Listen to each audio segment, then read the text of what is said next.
আসসালামু আলাইকুম। সবাই ভালো আছেন?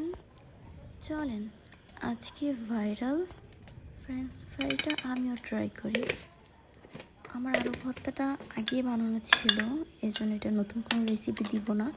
সাথে কর্নফ্লাওয়ার, বেকিং পাউডার আর সল্ট এইসব মিশিয়ে নিয়েছি। চলেন এবার ভালো করে এটা মাখিয়ে নিতে হবে।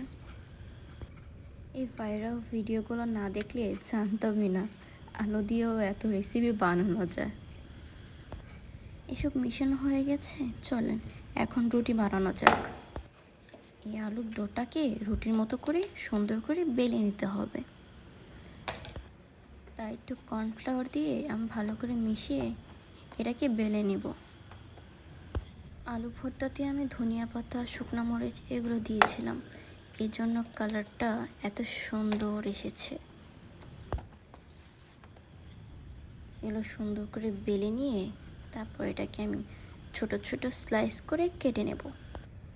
অনেকটা ফ্রেঞ্চ ফ্রাইয়ের মতো জানি দেখতে দেখা যায় আর কি, এই জন্য।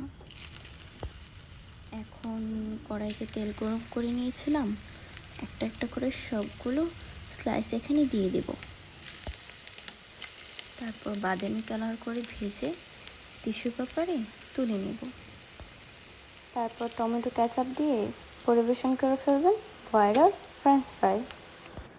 ভিডিওটা ভালো লাগলে একটা সাবস্ক্রাইব করে যাবেন। ধন্যবাদ।